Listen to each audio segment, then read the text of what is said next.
네, 반갑습니다. 오늘은 성경 공부 11일 차가 되겠습니다. 어느덧 2주간이 다 지나갔고 세 번째 주간이 시작되었습니다. 지난주까지 저희가 레위기까지 살펴봤고 오늘 이번 주에는 민수기, 신명기, 여호수아까지 이렇게 살펴보게 될 것입니다. 모세 오경이 이번 주에 마무리가 됩니다. 네. 우리가 그동안에 참 알고 있었던 내용들도 많지만 또 모르고 있었던 내용들도 참 많았을 것 같은데 모세 오경을 또 정리하는 것만도 참 뿌듯합니다. 그래서 아직 갈 길이 많이 남았지만 끝까지 달려갈 수 있도록 기도하고 준비하고 함께 했으면 좋겠습니다. 오늘은 민수기이니까 기도하고 시작하겠습니다. 태초에 저희들을 예정하여 주시고 선택하여 주신 하나님 감사를 드립니다. 주님께서 주의 특별한 택한 백성으로 우리들을 구별해 주시고 이 시간 하나님의 말씀을 들을 수 있는 귀한 자리로 인도해 주심에 감사를 드립니다.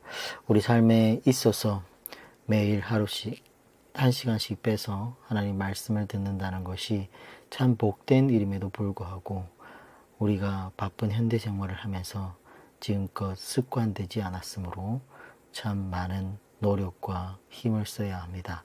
주님 우리 마음을 끝까지 지켜주시고 인도하여 주시옵소서. 오늘은 민수기를 살펴보게 됩니다. 민수기, 이스라엘 백성들이 하나님과 함께 동행하며 발맞추어 나갔던 그 과정들을 우리가 듣고 보고 깨닫게 하여 주시옵소서. 이 민수기를 통해서 아버지께서 우리에게 깨우치게 하고자 하는 교훈들을 하나하나 우리 마음속에 담아서 우리도 이스라엘 백성들이 겪었던 경험들을 통해서 우리 삶에 적용할 수 있는 귀한 시간 되게 도와주시옵소서. 감사드리며 예수님 이름으로 기도드립니다. 아멘. 네, 목소리가 자꾸 좋지 않아서 중간중간에 제가 헛기침을 할 수도 있는데 양해 바라겠습니다. 잠깐만요. 네. 민수기, 똑같이 7하 원칙으로 살펴보게 되면 기록 시기는 광야 훈련 기간인 BC 1445년부터 1444년경에 기록된 걸로 보고 있습니다. 기록 장소는 수르, 에담, 신시내, 바란, 신광야, 모압 평지에서 구체적으로 기록된 것으로 보고 있고 기록한 자는 모세가 기록했고 나중에 에스라의 손을 통해서 수정 편집이 되지 않았느냐 이렇게 바라보고 있습니다. 대상자는 모든 시대 모든 사람들에게 이 교훈을 배울 수 있도록 대상하고 있고요. 중요 내용은 레위기 말씀대로 사는 삶의 훈련 과정이 기록되어 있고 기록 방법은 모세가 선민을 훈련하는 일지처럼 기록하고 있습니다. 기록 목적은 이스라엘 민족의 훈련 과정을 후대에 전하기 위함입니다. 민수기는 선민의 훈련 일지예요. 그래서 선민은 선택받았다는 것만으로도 굉장한 건데 그것 때문에 자만심으로 태만에 빠져서는 안 됩니다. 때문에 부단히 훈련을 받아야만 선택받은 선교 민족으로서의 그 사명을 감당할 수가 있겠죠. 민수기는 역시 레위기가 중심이 됩니다. 민수기대로 살아보는 과정, 민수기대로 훈련해보는 과정이 기록이 되었죠. 그래서 이스라엘 백성들이 레위기대로 광야에서 40년간 훈련받은 것을 기록한 광야 훈련 일지라고 하고 있습니다. 애굽에서는 거룩함에 대한 훈련이 안 됐죠. 그래서 하나님께서 그들을 광야 학교로 보내신 거예요. 광야 훈련소 생활은 고되고 힘들었습니다. 그리고 광야 훈련 가운데서 가장 중요했던 것은 절대 복종, 100% 순종이었습니다. 그러므로 민수기의 키워드는 절대 복종 그리고 순종이 되겠습니다. 민수기의 뜻은 백성의 수를 세웠다라는 뜻인데, 그러므로 1장을 보면 백성들의 수를 계수하고 광야 생활을 시작하고, 그리고 26장을 보면 광야 생활을 마무리하면서 또 한 번 인구 조사를 하게 됩니다. 저는 군대를 못 나와봤지만 한국 같은 경우에 군대를 의무적으로 가고 있죠. 국방의 의무해서 청년들이 다 군대를 의무적으로 가야 되는데, 군대를 가면 그렇대요. 그러니까 점호를 하면 훈련하기 전에 인원을 세고, 훈련 끝나면 인원을 세고, 그런 것처럼 똑같아요. 그러니까 민수기도 훈련하기 전에 인원을 파악을 하고, 훈련이 끝나면 또 백성의 수를 세는 그런 장면을 볼 수 있습니다. 그런데 히브리어 원어로 보면 이 책명이 베미드바르라고 이렇게 되어 있어요. 그래서 광야 안에서라는 뜻인데, 미드바르는 광야라는 뜻이고 베미드바르는 광야 안에서라는 뜻이 되겠습니다. 그래서 즉 광야 안에서 어떤 일이 있었느냐 하는 것이 뭐예요? 민수기의 내용이라는 겁니다. 민수기 1장 들어가 보도록 하겠습니다. 1장 1절. 이스라엘 자손이 애굽 땅에서 나온 후 둘째 해 둘째 달 첫째 날에 여호와께서 시내 광야 회막에서 모세에게 말씀하여 이르시되, 그러니까 이스라엘이 출애굽한 후에 2년 2월 1일이었다는 거죠. 3절. 이스라엘 중 20세 이상으로 싸움에 나갈 만한 모든 자를 너와 아론은 그 진영별로 계수하되, 자, 이렇게 2년 2월 1일에 인구를 계수하고 2월 20일에 시내산을 출발하게 됩니다. 시내산 출발 19일 전에 인구조사를 하게 된 거죠. 그리고 이렇게 인구조사를 하는데 가장 두각을 나타내는 지파가 바로 유다 지파입니다. 1장 27절에 보면 유다 지파에서 계수된 자는 74,600명이었더라 이렇게 기록하고 있어요. 유다 지파가 가장 숫자가 많았고 가장 강한 지파였다는 겁니다. 광야에서 진행할 때에도 그들이 항상 최선봉에 서게 됩니다. 마치 12지파 중에서 장남 지파처럼 행동하는 것을 볼 수 있어요. 원래 야곱의 12아들 중에는 르우벤이 장남이었어요. 그러나 그가 아버지의 침상을 더럽혔다라고 하면서 창세기 35장 22절에 그리고 49장 4절에도 나오는데, 자기 서모 비라의 침대로 개발하 올라가가지고 야곱의 침대를 더럽혔다. 그래서 장자의 권한을 빼앗기게 됩니다. 자연스럽게 창세기의 마지막 부분을 보면 장자권이 르우벤에게서 요셉에게로 넘어오는 것을 보게 됩니다. 그리고 요셉의 두 아들이었던 장남 므낫세와 차남 에브라임이 있죠. 근데 에브라임이 장자 지파가 됩니다. 그래서 에브라임 지파에서 여호수아가 나오는 거죠. 민수기 10장, 13장에 나옵니다. 근데 에브라임에서 장자권이 서서히 어디로 가고 있다? 유다 지파로 넘어온 것 같다는 거죠. 왜냐하면 유다 지파가 하나님의 사랑을 받은 것을 볼 수 있어요. 유다는 야곱의 네 번째 아들이죠. 그런데 갑자기 그 지파가 사랑을 받더니 그 유다 지파가 장자의 명분을 가지게 되고, 그 유다 지파에서 다윗부터 시작해서 이스라엘의 왕들이 배출하게 된 것을 볼 수 있어요. 우리가 성경을 보면 르우벤에게서 요셉, 그리고 에브라임에게로 장자권이 넘어왔는데 그것이 다시 유다 지파에게로 장자권이 넘어가게 되면서 유다 지파에 대한 에브라임의 지파의 질투가 늘 있었던 것 같아요. 이러한 에브라임의 질투가 구약 성경 전체에 흐르고 있어요. 그러면 왜 유다 지파가 이렇게 복을 받게 되었을까? 한번 생각해 볼 필요가 있는데, 이전에 유다는 요셉을 팔아먹는데 앞장을 섰었죠. 창세기 37장에 나오는데 요셉을 애굽 상인들에 팔아넘기자고 아이디어를 낸 사람이 누구예요? 유다였다는 거예요. 그래가지고 아버지 야곱이 얼마나 슬퍼하는지. 그래서 유다가 아버지를 뵐 면목이 없어서 그가 집을 나가는 것도 우리가 얘기를 했었습니다. 그래서 가나안 여인과 결혼을 해가지고 아들 셋을 낳았지만 첫째, 둘째가 하나님 보시기에 악을 행해가지고 죽게 되고, 그리고 며느리 다말과의 사이에서 입에 담을 수 없는 사건들이 일어나게 되면서 유다가 그로 인해서 큰 어려움을 겪게 되면서 그러한 과정들을 통해서 결국에는 어떻게 아버지의 심정을 이해하게 된다는 거죠. 그래서 타지에서 고생을 하면서 회개하고 변화하면서 어쩌면 유다가 성장해 나갔고 성숙해 나가지 않았는가. 그래서 이후에 유다가 요셉 총리 앞에서 눈물을 흘리면서 자기 목숨을 걸고 동생 베냐민을 지켜내는 모습을 볼 수 있습니다. 그때 요셉이 깜짝 놀란 거죠. 아니, 나를 팔아치우는데 앞장섰던 형이 내 친동생 베냐민을 위해서 어떻게 목숨을 걸 수 있겠느냐라는 것이 상상도 못했던 일이었던 거죠. 근데 그때 요셉이 변화된 야곱을 보면서 큰 감동과 충격을 받게 되는 것도 전에 얘기를 했었습니다.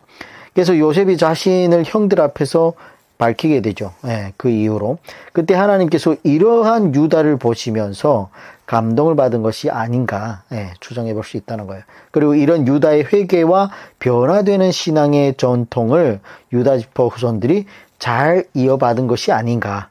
그래서 이 지파가 하나님께 복을 받은 것이 아닌지 우리는 미루어 짐작해 볼 수 있다는 거죠. 그래서 아무튼 유다 지파가 두각을 나타내고 있고 장자 지파가 되는 것을 볼 수 있습니다. 1장 46절 계수된 자의 총계는 60만 3,550명이었더라. 자, 이때 계수된 자의 총계가 몇 명이라고요? 60만 3,550명이었더라. 이런 것도 이제는 아라비아 숫자가 있으니까 성경을 문자체로 하지 말고 숫자도 이렇게 아라비아 숫자로 딱 써놓으면 딱 보면 알잖아. 60만 3,550명이었더라. 근데 이걸 다 글로 써놓으니까 좀 느낌이 감이 잘 오지 않습니다. 그래서 오늘날 성경 뭐 이렇게 하시는 교단이나 이런 데서 이런 건 좀 수정해 줬으면 좋겠는데 보수 이런 분들이 성경은 손을 대면 안 되는 걸로 이렇게 막 믿고 있는 분들이 있어서 이런 거는 고쳐도 상관없는데. 자, 출애굽기 12장에는 60만 가량이었다고 했는데 민수기에는 훨씬 더 자세히 기록되어 있죠. 그러니까 여기에는 어린 나이, 그리고 여자, 노인, 그리고 기타 족속까지 포함하면 대략 200만에서 250만이 광야 생활을 하고 있었다는 거예요. 시내산에서 1년 정도 머물러 있다가 드디어 본격적인 광야 생활을 시작하게 되는데 이 250만이나 되는 민족이 이동했다는 거예요. 출애굽 때도 저희가 잠깐 얘기를 했었는데 정말 장관이었을 것 같아요. 250만 명이 움직인다는 것은 그 가정에 또 얘기했겠지만 그 수많은 목축, 그 가축들 이런 것들까지 하면 얼마나 큰 무리가 이동했을까라는 걸 생각해 보면 제가 동영상도 영화도 이렇게 올려드렸는데 와 정말 끝이 보이지 않을 정도로 저희 조선족이 220만 조선족이라고 해요. 근데 어마어마한 땅덩어리에 이렇게 흩어져 있거든요. 근데 지금 우리 조선족이 220만인데 그때 중국의 연변 조선족 자치주를 설립할 때 220만 명의 조선족이라고 하는데 아마 그때보다는 좀 줄지 않았을까. 왜냐하면 그때는 한 가정에 몇 명씩 낳을 때니까. 그럼에도 불구하고 220만. 그러니까 저희 조선족 자치주의 인원보다도 훨씬 많은, 거기다 가축까지도 하면 어마어마한 무리가 이동했다는 겁니다. 얼마 전에 뭐 어디 광화문에 110만 명이 모였다 그러지 않았습니까? 와, 그런 것도 이렇게 찾아보면 나오는데 제가 한번 찾을 수 있으면 찾아서 올려볼게요. 자, 그래서 시내산에서 1년 정도 머물러 있다가 드디어 본격적인 광야 생활을 시작하게 됩니다. 그런데 1장과 26장의 인원 개수를 보면 하나님이 복을 얼마나 받았는지를 가늠하는 잣대가 재산의 유무가 아니고 인구 수였다는 것을 알 수 있어요. 많은 인구를 가지고 있으면 하나님의 복을 많이 받은 것이다. 이렇게 보고 있다는 거예요. 오늘날도 마찬가지예요. 자녀들이야말로 하나님의 복이라는 거예요. 그래서 저도 아이를 셋을 낳았지만 참 아이들은 내가 키운다라기보다는 아이들이 스스로 알아서 잘하는 것 같아. 예. 뭐 특별히 해준 게 없어요. 그냥 같이 있어주고 그냥 먹여주고 이런 것밖에 없는데, 그리고 아이들이 본인들이 갖고 온 복이라는 게 있는가 봐요. 예. 그래서 정말 용돈을 어디 가나 잘 받는 아이가 있는가 하면 또 못 받는 아이도 있고, 예. 그래서 정말 아이들 속에 하나님께서 어쩌면 복과 함께 보내주는 것이 아닌가, 그 가정에. 그렇게 생각해 보기도 합니다. 그래서 자녀야말로 하나님의 복입니다. 그래서 생육하고 번성하라 라는 것이 하나님의 첫 번째 되는 명령이지 않습니까? 그래서 세상에서 가장 가치 있는 것은 사람의 생명입니다.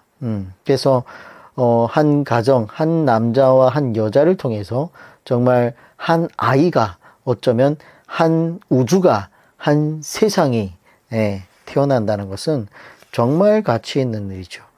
그래서 하나님의 복을 받은 것이고, 생명을 많이 가지고 있을수록 하나님의 복을 받았다는 것이고, 또 하나님의 입장에서는 가치 있는 가정, 가치 있는 교회, 가치 있는 민족이 되는 것이 하나님의 기업이고 하나님의 기뻐하는 일이죠. 그래서 다시 한번 생육하고 번성하는 것이야말로 최초로 인간에게 주시는 복이다라는 것을 깨달아야 되겠습니다. 민수기 2장으로 가면 12지파의 진 배치와 12지파의 행군 순서가 나옵니다. 성막이 중앙에 있고 성소와 지성소가 있고, 지성소 안에는 시내산 언약식을 맺을 때 받았던 십계명 두 돌판이 지성소 가장 깊숙한 언약궤 안에 보관되어 있죠. 그리고 십계명을 시내산 언약을 상징하고 레위기를 상징하기도 하죠. 이 말씀을 기준으로 레위 지파가 지금 둘러서고 있는 겁니다. 성정 입구에는 제사장 계열인 아론 자손들이 자리를 차지하고 있고, 레위 지파가 동서남북을 감싸고 있고, 그리고 유다 지파를 선두로 해서 12지파가 성막을 중심으로 진 배치를 하고 있다는 겁니다. 그리고 행군을 할 때에는 지성소 안에 있는 십계명 두 돌판이 들어있는 여호와의 언약궤, 즉 하나님의 말씀을 최선봉에 내세우게 되고, 장자 지파인 유다 지파가 선봉에 서게 되고 1진, 2진, 3진, 4진으로 나누어서 행군을 하게 됩니다. 이런 것들을 보면 우리 하나님은 어지러움의 하나님이 아니고 질서의 하나님이라는 거예요.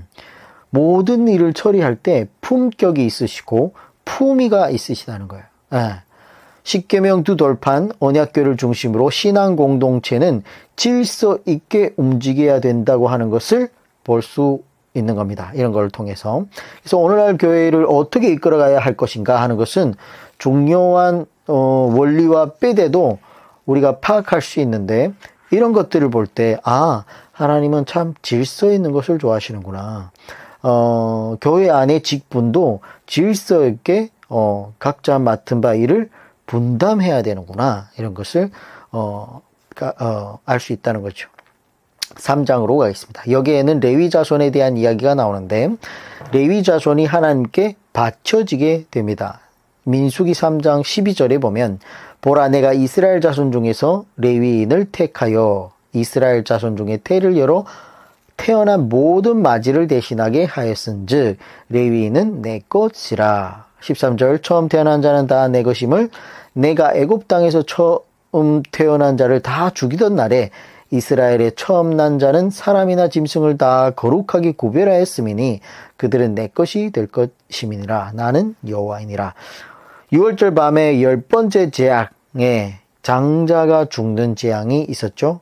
그로 인해 가지고 처음 난 것들이 다 죽게 되었지만, 그러나 어린 양의 피를 바른 집은 그 재앙이 유오라는 넘어가는 그런 은혜가 있게 되고, 그날 밤에 이스라엘 장남들은 구원을 받게 되는 거죠.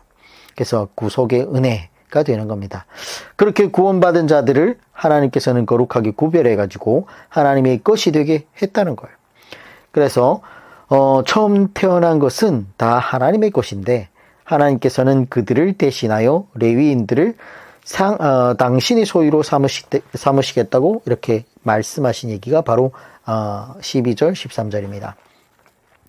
그러므로 지금 이스라엘 백성들 가운데 1개월 이상 된 처음 태어난 남자들과 레위인들 가운데 태어난 지 1개월 이상 된 남자들의 수를 계수하게 되었는데 3장 39절에 보면 모세와 아론이 여호와의 명령을 따라 레위인을 각 종족대로 계수한 즉 1개월 이상 된 남자는 모두 22,000명이었더라.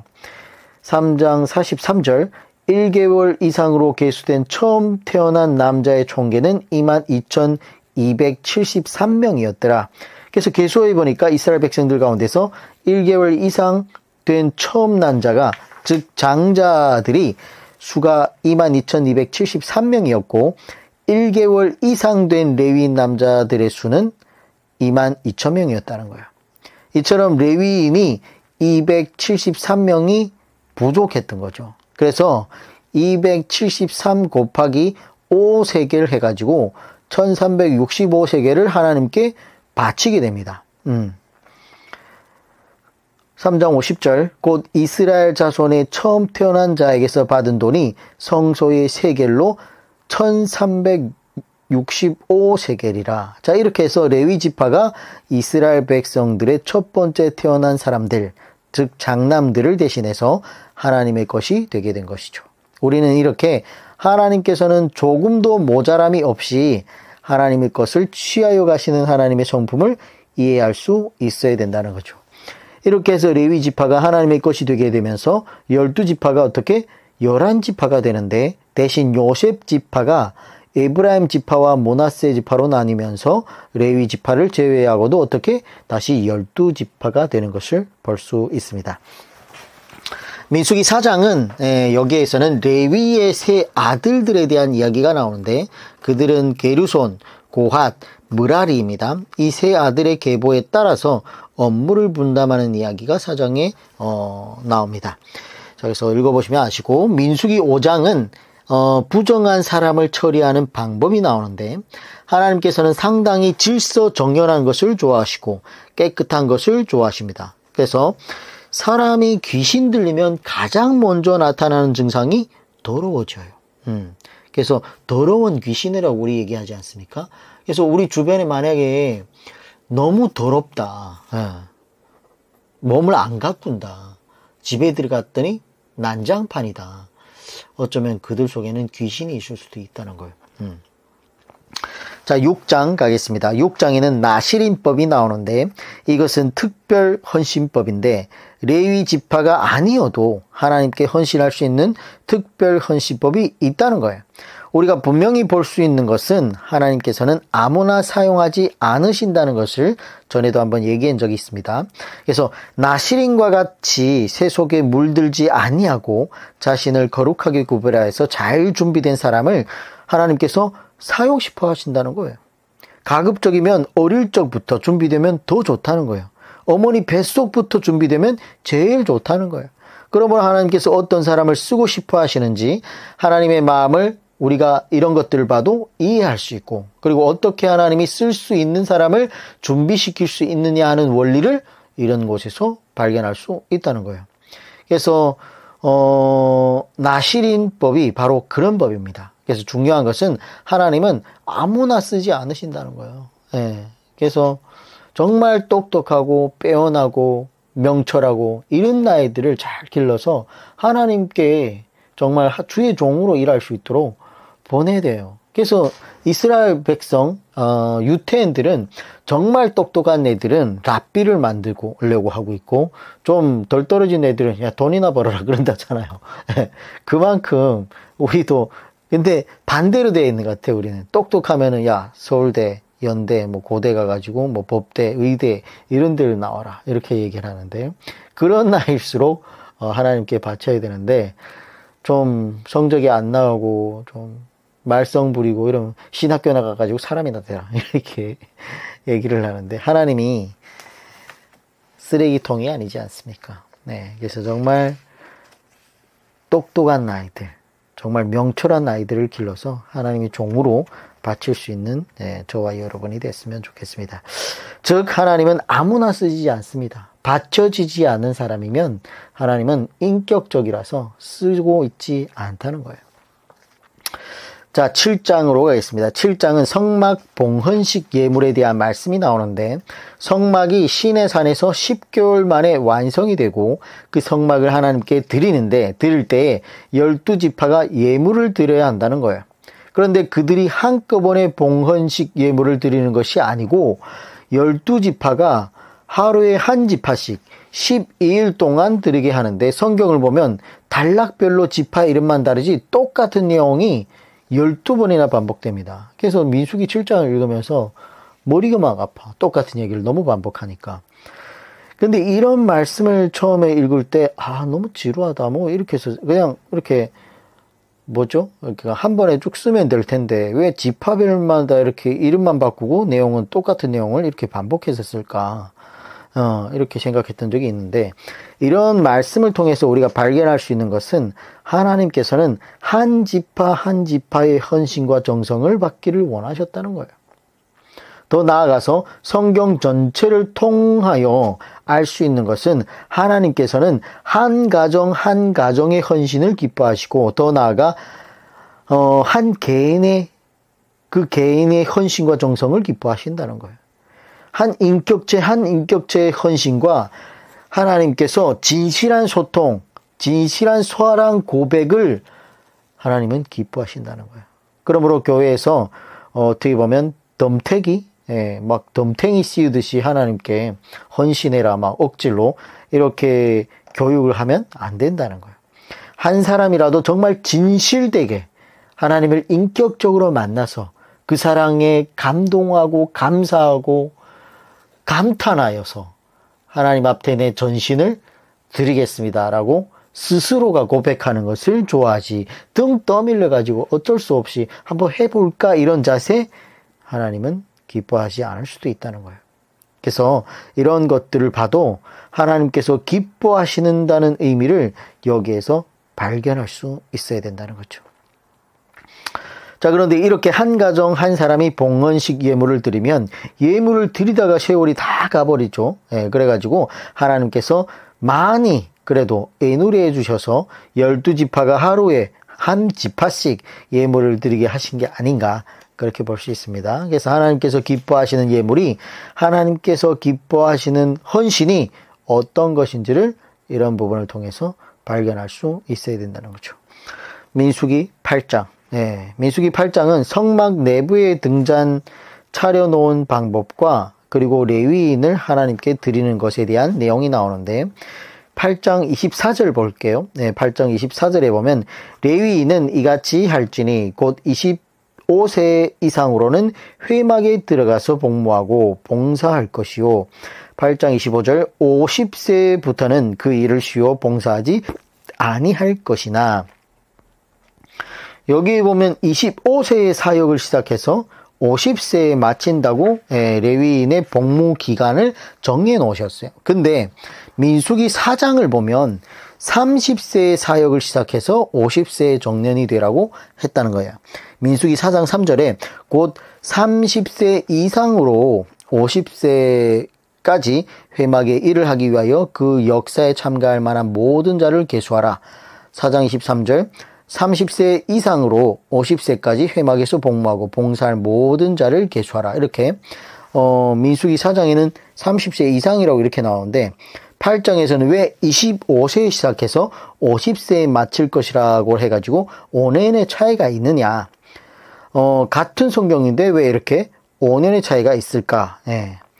둘 다 맞는 얘기입니다. 둘 다 맞는 얘기인데 25세부터 5년간 수습 기간을 가진 다음에 30세부터 본격적으로 성막의 기구를 운반하고 관리하는 현장 일을 맡게 되는 거예요. 역대기를 보면 성막이 후에 성전으로 바뀌게 되는데 성전은 훨씬 더 전문적인 노하우가 필요하죠.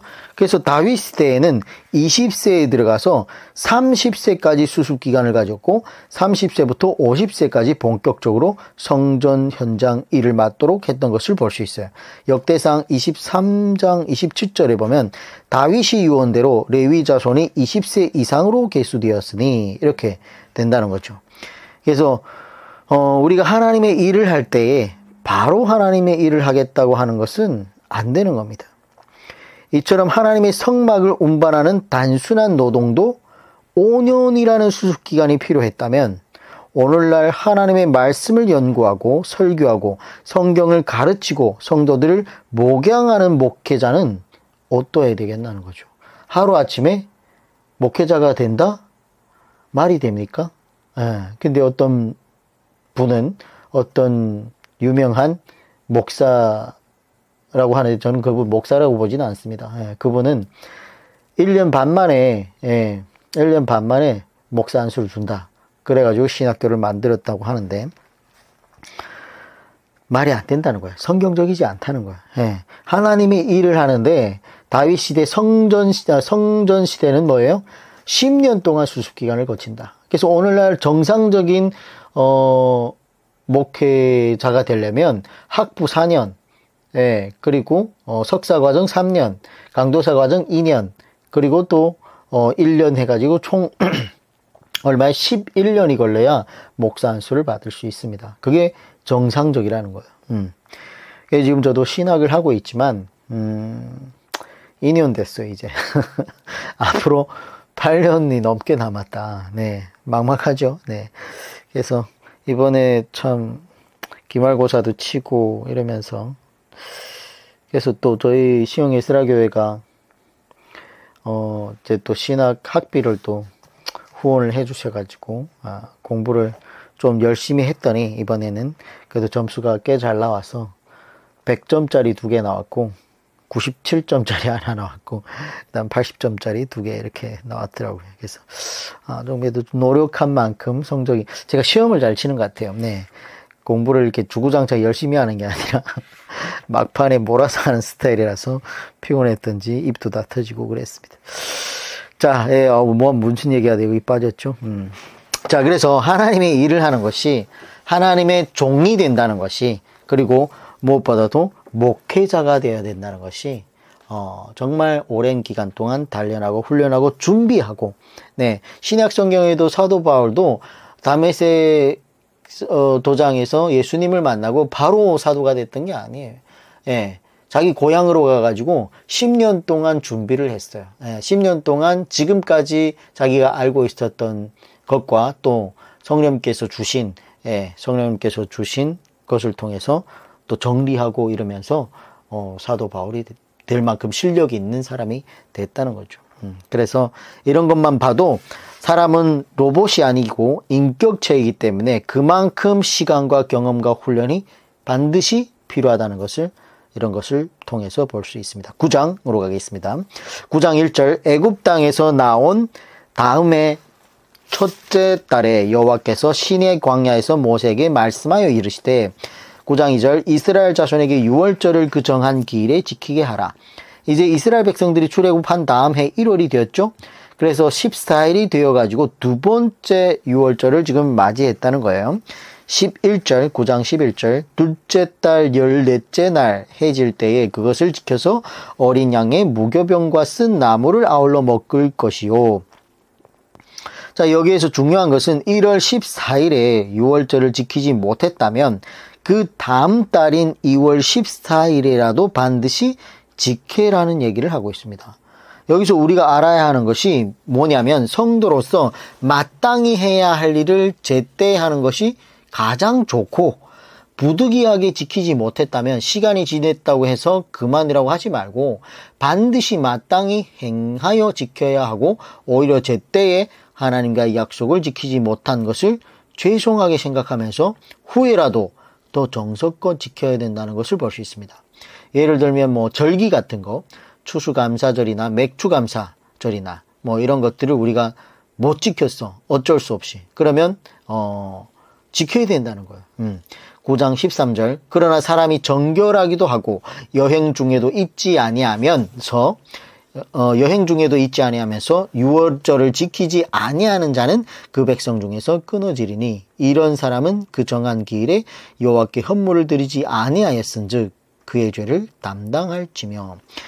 근데 유월절이라는 귀중한 하나님의 명령을 부득이한 사정도 없이 특별한 이유도 없는데 하나님과의 유월절 약속을 지키지 않는다면 그 사람은 그 죄의 결과를 고스란히 받게 될 것이라는 거예요. 그래서 오늘날 예를 들어 부득이하게 주일날에 못 왔다. 그러면 어떻게 해야 돼요? 그날 목사님의 얘기를 요즘은 녹음을 다 할 수 있고 녹화를 다 할 수 있기 때문에 말씀을 들어야 된다, 들었지 않아야 된다? 들어야 된다는 거야. 오늘 주일날 못 들어도 교회에서 올려주는 녹음 파일 이런 게 있으면 찾아서 들어야 된다는 거예요. 그 은혜의 자리, 예배의 자리에 내가 함께 가지는 못했을지라도 그 하나님의 음성은 내가 들어야 된다는 거야, 찾아서. 그래서 하나님하고의 그 약속을 최선을 다해서 지키려고 애써야 된다는 거야.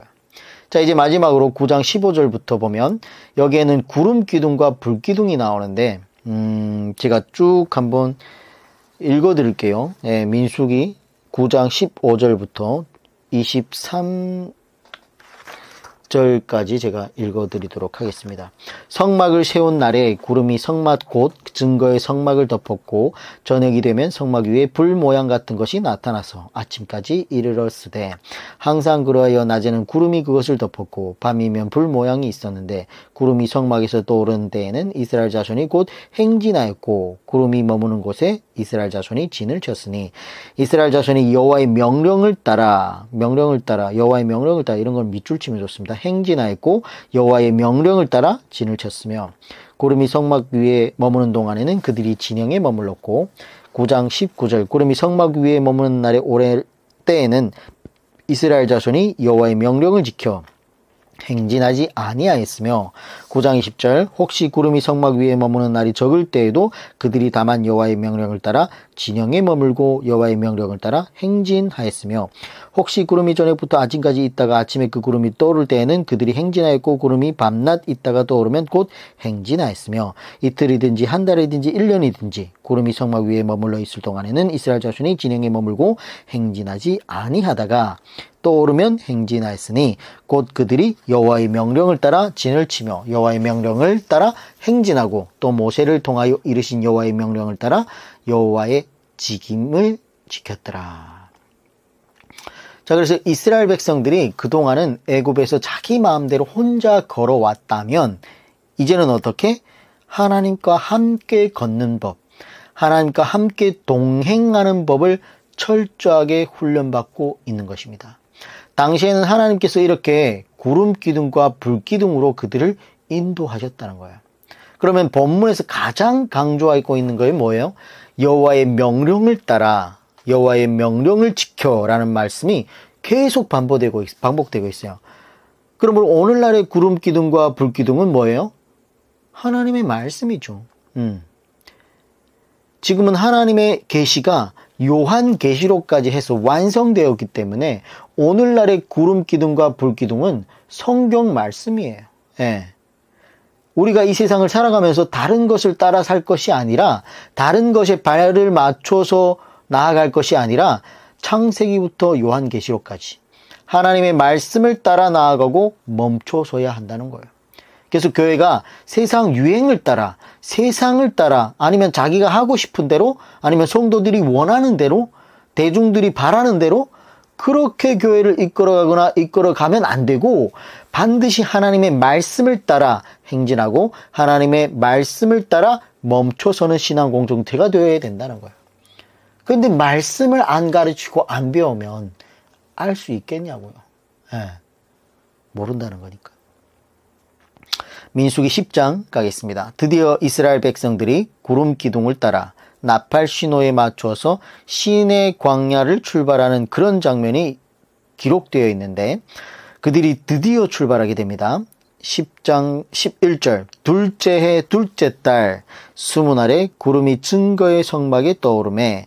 자, 출애굽 2년 2월 1일에 인구조사를 하고 출애굽 2년 2월 21일에 구름이 성막에 떠올라서 구름 기둥을 따라서 본격적인 광야 생활을 시작하게 되는데, 10장 12절에 보면 이스라엘 자손이 시내 광야에서 출발하여 자기 길을 가더니 바란 광야에 구름이 머무느니라. 자, 드디어 출발하게 됐죠. 예, 그리고 이스라엘 백성들이 작년 1월 14, 15일에 6월절에 출애굽을 해서 50일째 되는 날에 시내산에 도착해서 시내산 언약식을 맺었고, 그 후에 한 10개월 정도 성막을 또 준비하면서 완성하게 됐고, 시내산에서 약 1년 정도, 네, 보름 빠지는 1년 정도죠, 대략. 네, 그 정도 머물렀습니다. 그래서 3월 초순에 시내산에 도착했는데, 그 다음에 2월 22일에 보름이 빠진 1년 동안 그곳에 있다가 십계명 돌판을 거기서 받았고, 시내산 언약식을 하고 성막을 짓고, 그리고 성막을 짓자마자 레위기를 받았습니다. 이렇게 잘 준비한 다음에 시내산에서 광야 생활을 시작하기로 출발하게 되는 겁니다. 자, 민수기 10장 33절에 보면 그들이 여호와의 산에서 떠나 3일 길을 갈 때에 여호와의 언약궤가 그 3일 길에 앞서가며 그들의 쉴 곳을 찾았고. 자, 이렇게 읽으면 3일 길 동안 먼저 출발했다라는 걸로 이렇게 이해가 되는데, 번역이 좀 애매합니다. 이는 3일 내내 행진의 선두에서 이스라엘을 인도했다라는 그런 의미에서 3일 내내 앞서서 이스라엘을 인도했다라는 이런 의미로 봐야 된다는 거예요. 그래서 이 말씀에 우리에게 강조하는 것은 하나님의 신앙 공동체는 반드시 말씀을 앞장세워서 나아가야 된다는 거예요. 다른 사람이 되어야 되는 게 아니고, 목회자가 되어야 되는 게 아니고, 누구예요? 뭐예요? 말씀이 앞장서야 된다는 거예요. 말씀으로 우리가 따라가야 된다는 거예요. 너무 중요하죠? 민수기 11장, 11장에는 다베라 사건과 메추라기 사건, 그리고 70인 장로를 세우는 이야기가 나옵니다. 제일 먼저 다베라 사건이 등장하는데, 여기에 이스라엘의 첫 번째 불평 사건이 기록되어 있습니다. 민수기 11장 1절 여호와께서 들으시기에 백성이 악한 말로 원망하매 여호와께서 들으시고 진노하사 여호와의 불을 그들 중에 붙여서 진영 끝을 사르게 하시매. 그들이 악한 말로 원망했다는 거예요. 그리고 하나님께서 들으시고 진노하셨다는 것입니다. 길은 멀고 날씨는 어둡고 무덥고 건조하고 척박한 시내산을 지나가지고 바란 광야 사막길을 걸어가다 보니까 원망과 불평이 나오는 거예요. 하지만 원망 불평할 때만 해도, 조금만 원망 불평해도 하나님께서는 그거를 싫어하신다는 거예요. 그래서 하나님께서 그들에게 진노하셨다라고 이렇게 나오는데, 제가 바란 광야에 관한 사진과 동영상을 띄워드릴게요. 그 동영상과 사진을 보면, 그 바란 광야 그 현장을 보면, 원망 안 할 수가 없을 것 같아요. 성지순례를 가보신 분들이라면, 그 바란 광야를 차를 타고 30분을 지나는데, 풀 한 포기 보기도 힘들대요. 풀 한 포기, 나무 한 그루 보기 힘들 정도로 그렇게 청박한 사막지대 같은 그런 땅이었다는 거예요. 그런 땅을 걸어가는 거예요. 하나님하고 발맞추어. 그러면 불평불만 하잖아요. 덥지, 막 짐은 많지, 애들은 울지, 목축들은 막 이끌어 가고 있는데 막 지 맘대로 달아나지. 그리고 옆집도 양이랑 섞여가지고 내 거네 네 거네 싸워야지. 얼마나 힘들었겠어요. 그래서 성지순례를 가면 그 버스 기사가 여기가 바란광야입니다 하고 이렇게 잠깐 내려놨다가 관광객 모르게 잠시 다 내려다 주고 차로 한 10분간 달려가지고 이렇게 걸어서 한 30분 정도 걸을 수 있는 거리를 차로 이렇게 먼저 간대요. 그리고 고의적으로 걸어보게끔 하는 거지, 그 발왕강야를. 그런데도 불평불만 하는 거야, 오늘날 사람들은 그거를. 근데 오늘날은 얼마나 좋습니까? 뭐 신발도 좋고, 막 프로스펙스에, 뭐 아디다스에, 나이키에, 막 그리고 뭐 짐도 뭐 보통 관광객들이랑 그러면 뭐다 쓰고 선글라스 다 끼고, 배낭 하나 정도, 더우니까 부채 아니면 손 선풍기 이런 거 다 들고 내려가지고 하는데, 예전에는 없었다는 거예요, 그런 거. 신발도 있는 사람이 있고 없는 사람이 없고 맨발로 걸어가야 되는데 불평할 만하지. 그래서 저를 성경을 가르쳐 주신 분이 성지순례 갔다가 다시 깨달았다잖아요. 처음에는 이스라엘 백성들이 왜 하나님한테 그 많은 복을 받아가지고 이 목이 곱고 폐역한 백성들이라고 그러면 욕을 했었는데, 그 자리에 가가지고 본인이 직접 그 광야길을 30분 동안 걸어보고 나니까, 야, 이거 나는 이스라엘 백성보다 더한 사람이구나, 이걸 깨달았다잖아요. 그래서 나중에 정말 하나님의 은혜가 우리에게 또 내려주셔서 성경 공부를 성지 순례를 하면서 이렇게 지금 창세기부터 계시록까지 살펴보는 기회가 있었으면 좋겠습니다. 자, 민수기 11장 2절. 백성이 모세에게 부르짖음으로 모세가 여호와께 기도하니 불이 꺼졌더라. 3절. 그곳 이름을 다베라라 불렀으니 이는 여호와의 불이 그들 중에 붙은 까닭이었더라. 자, 선교회 이름 중에 다베라 선교회라고 있습니다.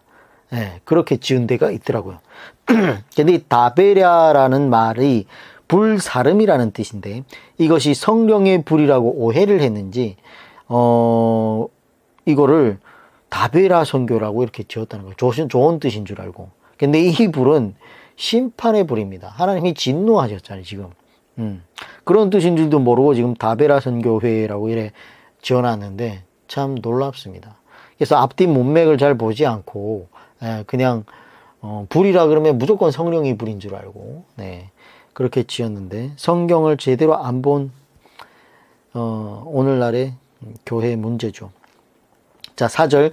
그들 중에 섞여 사는 다른 인종들이 탐욕을 품음에 이스라엘 자손도 다시 울며 이르되 누가 우리에게 고기를 주어 먹게 하랴.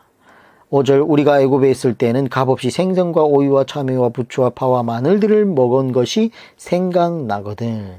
자, 결국은 욕심에 의해서 이렇게 됐습니다. 출애굽기 앞부분에서 본 것처럼 애굽 왕 투토모스 3세가 이스라엘 백성들을 국고성 비돔과 람세를 건축하는데 강제 노역을 시키고, 그들이 아들을 낳으면 나리 일강에 집어 던져버리고 하면서 그야말로 40년만 더 지나도 완전히 이스라엘 민족 자체가 이집트에서 멸망하게 될 뻔했는데 하나님께서 기적적으로 구출해 주신 게 아닙니까?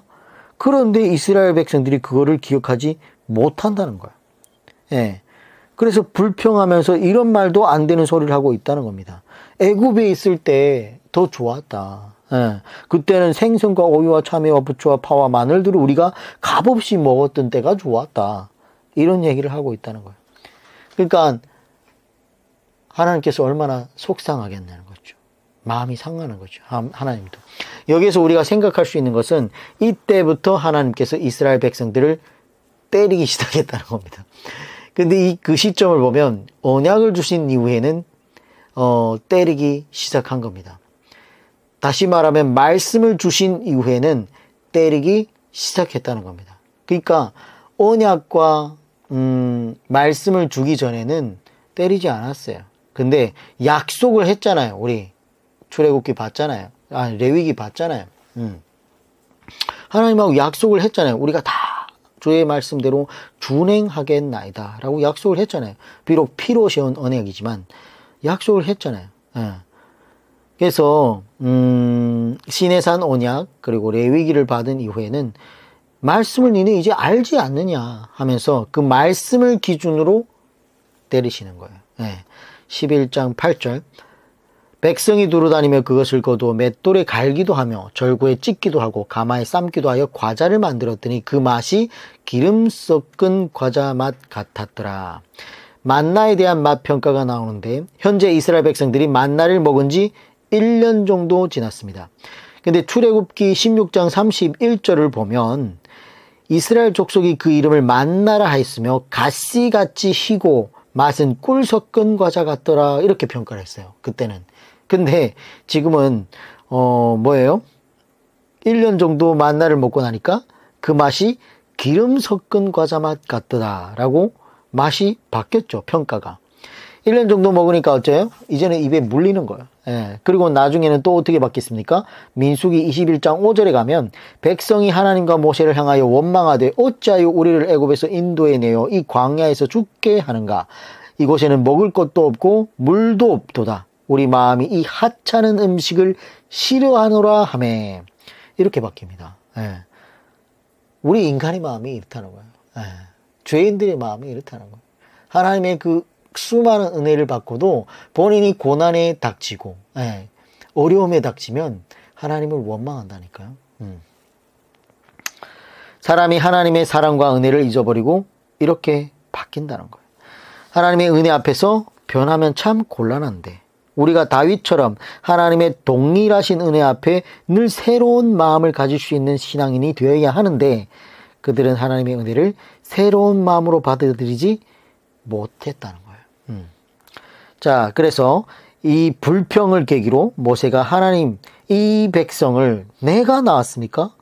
이 백성을 감당하기가 너무 힘듭니다. 라고 하면서 하나님께 말씀을 드리니까 하나님께서 모세와 함께 70인 장로를 세우도록 해가지고 이스라엘을 이끌게 하시면서 이때 최초로 70인 장로 제도가 이렇게 도입하게 됩니다. 그래서 한 지파당 대표로 6명씩 선발을 했는데 그래서 12지파면 얼마예요? 72명이죠. 그래서 장로들이 세워지게 되는데 이것이 신약 시대까지 와가지고 사내들인 공의회의 70인으로 이스라엘 대표의 개념까지 이어지게 되는 것입니다. 그래서 이것이 70인 장로 제도의 기원이 되는 거죠. 자, 하나님께서 이스라엘 백성들이 이렇게 탐욕을 품으면서 고기를 먹고 싶어 하기 때문에 고기를 주십니다. 여기에서 메추라기 사건이 기록되는데 11장 31절에 바람이 여호와에게서 나와 바다에서부터 메추라기를 몰아 진영 곁 곧 이쪽 저쪽 곧 진영 사방으로 각기 하루길 되는 지면 위 2규빗쯤에 내리게 한지라. 자, 이 부분을 우리가 보면 이스라엘 백성들이 시내산에서 바란 광야 쪽으로 올라가다가 누가 우리에게 고기를 주어 먹게 하랴 하고 욕심을 품은 건데 그래서 하나님께서 메추라기를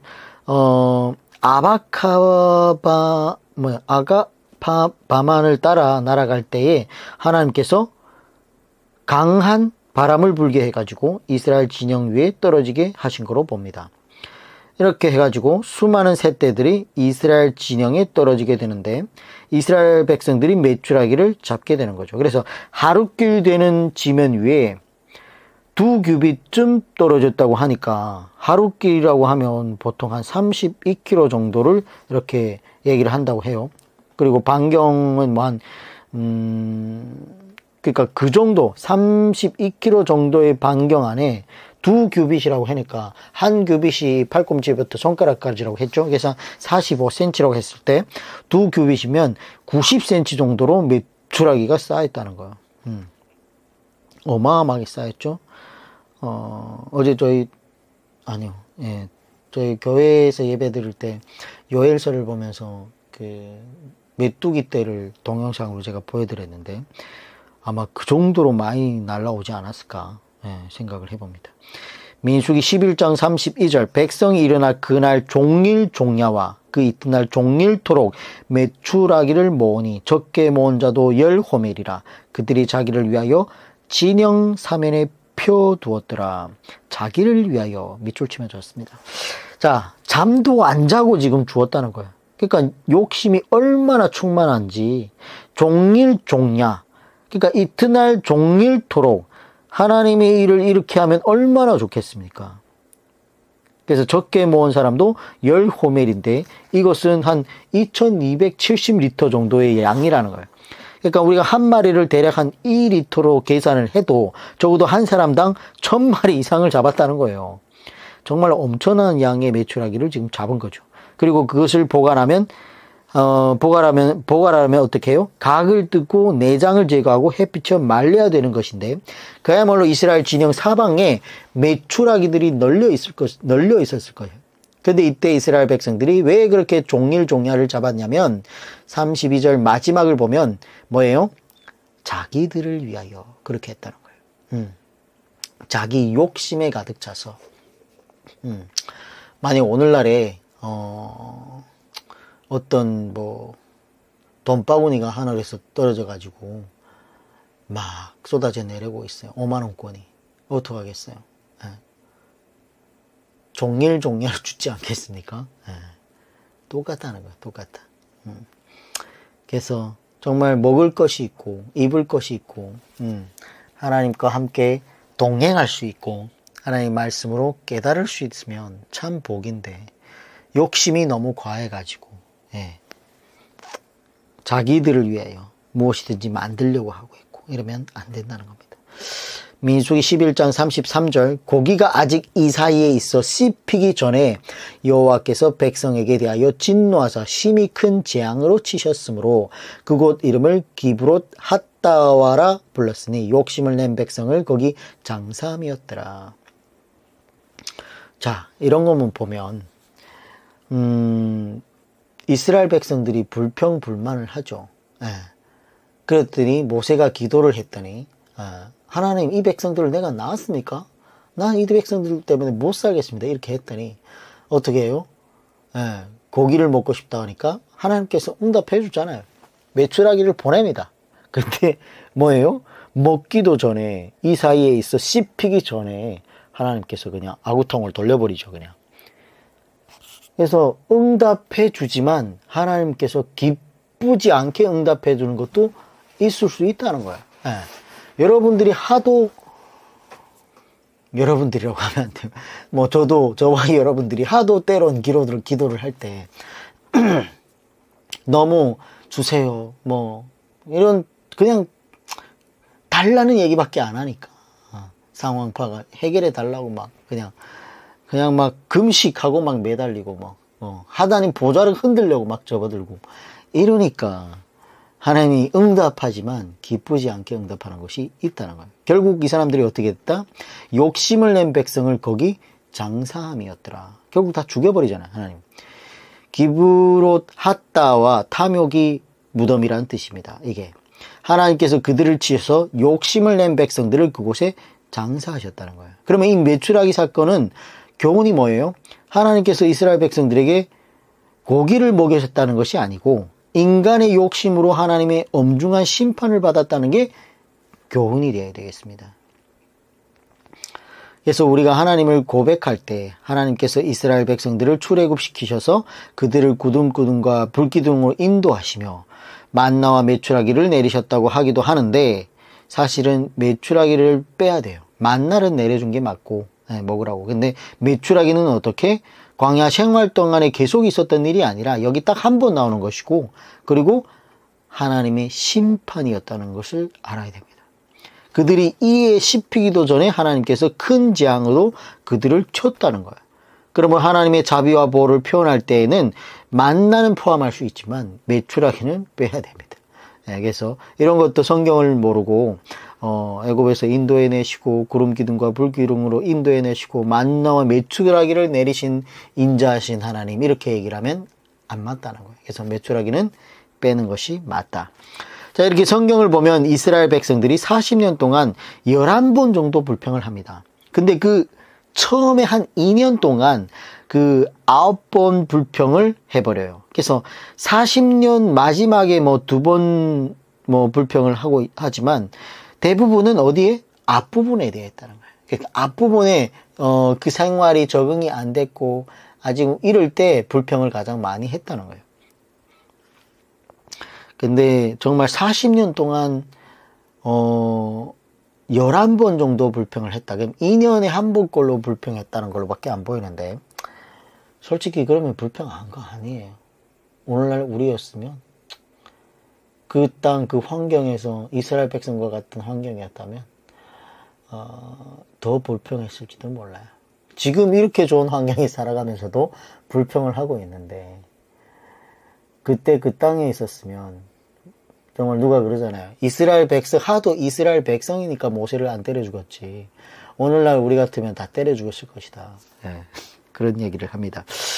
자, 민수기 12장으로 가겠습니다. 잠깐만요.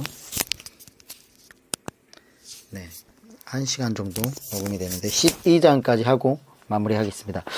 12장은 미르암과 아론이 모세를 비방한 사건이 나옵니다. 12장 1절, 모세가 구스 여자를 취하였더니 그 구스 여자를 취하였으므로 미리암과 아론이 모세를 비방하니라. 자, 아마 모세의 부인이었던 십보라가 광야로 함께 오지 않았던 것 같아요. 그래서 남자가 독초하는 것이 좋다, 안 좋다? 안 좋다. 창세기 2장 18절에 보면 아담이 그래서 돕는 배필을 하나님께서 만들어 주셨잖아요. 그래서 현재 모세는 나이가 80세가 넘었습니다. 근데 민족의 최고의 어른이고 신령하고 훌륭한 인품의 소유자이죠. 그러한 모세가 80세가 넘어서 이런 큰 실수를 했다는 거예요. 그러므로 우리는 항상 조심해야 됩니다. 선줄로 생각하는 자는 넘어질까 조심하라. 예, 고린도전서 10장 12절에 나오는 말이죠. 그래서 남자는 정말 조심해야 돼. 누가 그러더라고. 남자는 숟가락 들 힘만 있으면, 문지방 넘어갈 힘만 있으면 사고를 친다고. 예. 모세가 80세지만 구스 여인한테 마음을 품어가지고 음란의 죄를 졌다는 겁니다. 자, 얼마 전에 시내산에서 하나님께서 직접 10계명의 말씀을 받았죠. 그 중에 7계명이 뭐예요? 간음하지 말라는 거였어요. 근데 직접 10계명을 받은 모세가 그 7계명을 범해버렸다는 거예요. 그래가지고 모세의 친누나 미리암과 친형 아론이 모세를 비방하는 것인데, 근데 그 비방 내용이 좀 석연치 않습니다. 한번 볼게요. 12장 2절. 그들이 이르되 여호와께서 모세와만 말씀하셨느냐? 우리와도 말씀하지 아니하셨느냐 하매 여호와께서 이 말을 들으셨더라. 하나님 다 듣고 계세요. 미르암과 아론은 모세가 친동생이니까 조용히 불러서 친누로서, 친형으로서 예를 들어 얘기한다고 하면 책망할 수 있죠. 예를 들어, 야, 너 그러면 안 돼. 너 간음죄를 어떻게 줘? 구스 여인의 일로 가지고 너 그렇게 하면 안 돼. 이렇게 친형제니까 책망할 수 있어요, 없어요? 할 수 있죠. 친형이고 친누나이니까. 근데 그들이 무엇이라고 말했냐면 여호와께서 모세와만 말씀하셨느냐, 우리와도 말씀하지 아니하셨느냐, 난데없이 이런 얘기를 지금 하고 있다는 거예요.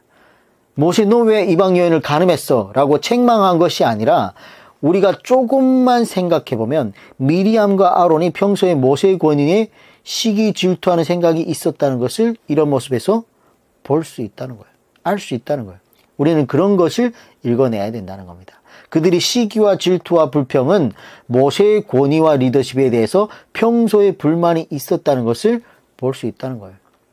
근데 모세가 도덕적으로 흠이 없을 때에는 감히 이런 말을 못하다가, 그러나 모세가 실수를 하고 틈이 좀 생기니까 미르암과 아론이 마음속에 있었던 리더십에 대한 시기와 불평과 질투를 밖으로 표출해내고 있는 겁니다. 그래서 우리가 성경을 보면 하나님께서는 우리에게 끊임없이 말씀하시기를 흠과 티가 없어야 된다고 합니다. 그리고 아브라함에게도 행하여 완전하라고 이렇게 말씀하고 있었죠. 그런 구절들이 있다는 것 자체도 복음주의 노선에서는 잘 몰라요. 오직 복음만 외치고 있기 때문에. 행하여 완전하라. 아브라함이 하나님의 약속을 기다리지 못하고 하갈을 취해서 이스마엘을 낳은 후에 13년 후에 그에게 말씀하심이 뭐예요? 아브라함이여 행하여 완전하라. 이 얘기를 했다는 거예요. 이처럼 우리의 삶에 틈이 생기면 사탄의 그 틈을 여지없이 비집고 들어옵니다. 아무튼 결국 모세가 이런 틈을 보임으로 인해 가지고 이 틈을 타서 미르암과 아론이 그동안 품고 있었던 시기와 질투와 불평을 표출해내고 있다는 거예요. 그래서 더 무서운 것은 하나님께서 이 말씀을 다 듣고 있었다는 거예요. 여호와께서 이 말씀을 들으셨더라. 자, 이 광경을 다 보고 계셨다는 거예요. 그러면 나온 얘기가 그 다음 3절 말씀인데 12장 3절에 이 사람 모세는 온유함의 지면의 모든 사람보다 더하더라. 이해됩니까? 이런 얘기. 1절, 2절 말씀이 나오다가 갑자기 이 말씀, 모세를 칭찬하는 얘기가 나오는데 의아하지 않습니까? 예. 그래서 이런 민수기의 이런 구절만 봐도 이 구절은 후대에 누군가가 넣었다. 이렇게. 모세가 자기가 민수기를 기록하면서 나 모세 사람은 온유함이 지면이 모든 사람보다 더하더라. 이렇게 자기 스스로 쓸 수 있겠습니까?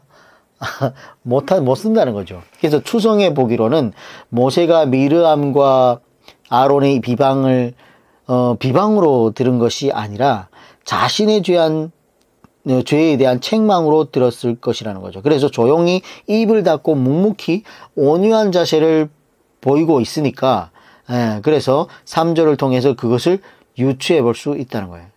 그래서 후대에 누군가가 이걸 기록하면서, 야, 이 모세는 온유함이 지면이 모든 사람보다 더하다. 이렇게 한 절을 추가해 넣은 것이 아닌가, 그렇게 보고 있다는 거예요. 그래서 모세의 온유함이 지면이 모든 사람보다 더하더라라고 하는 이런 표현이 그래서 나오게 된 겁니다.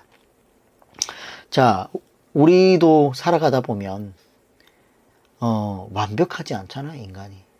나같이 참 타락한 사람이 어디 있겠나 싶을 정도로 나 스스로 나를 돌아보면 너무 부끄럽죠. 우리가 때로는 실수할 수 있는데 그럴 때 누군가가 우리를 책망하고 비방할 수 있다 없다? 있다는 거예요. 그럴 때 우리는 그 비방을 나의 죄에 대한, 나의 잘못된 선택에 대한 하나님의 책망으로 들을 수 있는 그런 겸손하고 온유한 사람이 되어야 된다는 거예요. 또한 이런 부분을 본받을 수 있는 사람이 본받았던 사람이 다윗이죠. 다윗이야말로 자기를 비방하는 말로 들을 수 있는데 하나님의 책망으로 들었다는 거예요. 예를 들어 나중에 우리 열왕기를 보면 다윗이 자기 자녀 압살롬에 쫓겨가지고 갈 때 시므이가 나와가지고 막 다윗을 막 저주하면서 막 이러는데, 그 군대 장관이 저 한마디로 말하면 저 개보다도 못한 놈을 내가 지금 가서 당장 죽일 테니까 왕이 명령만 하십시오 하니까 가만히 놔둬라. 지금 하나님께서 나의 죄에 대해서 지금 이렇게 지금 비방하는 거다. 이런 얘기를 하는 게 있습니다. 자, 그런 다윗의 온유한 마음, 겸손한 마음, 그런 것을 본받아야 되겠습니다. 자, 모세가 이렇게 나오니까 하나님께서 모세의 편을 듭니다. 12장 7절. 내 종 모세와는 그렇지 아니하니 그는 내 온 집에 충성함이라. 그와는 내가 대면하여 명백히 말하고 은밀한 말로 하지 아니하며 그는 또 여호와의 형상을 보거늘 너희가 어찌하여 내 종 모세의 비방하기를 두려워하지 아니하느냐. 여호와께서 그들을 향하여 진노하시고 떠나심에 구름이 장막 위에서 떠나갔고 미리암은 나병에 걸려 눈과 같더라. 아론이 미리암을 본즉 나병에 걸렸는지라. 모세가 여호와께 부르짖어 이르되 하나님이여 원하건대 그를 고쳐 주옵소서. 자, 이렇게 미리암이 방금 교만방자하게 굴다가 결국 어떻게 됐어요? 나병에 걸렸다는 거예요. 모세가 근데 그를 고쳐주기를 하나님께 또 기도하는 모습이 나옵니다. 그러나 하나님께서는 그가 죄를 지었기 때문에 교만하게 행동했기 때문에 그래도 7일 동안은 부끄러움을 당하게 하고 다시 7일 후에 모세의 기도를 들으셔서 미리암의 나병을 고쳐주셨습니다. 그러면서 이번 사건이 일단락되게 되는 것이죠. 자, 그래서 오늘은 또 12장까지 이렇게 마무리를 하고 내일에 민수기 13장부터 마지막까지 마무리하도록 하겠습니다. 네, 수고했습니다. 네, 내일 뵙겠습니다.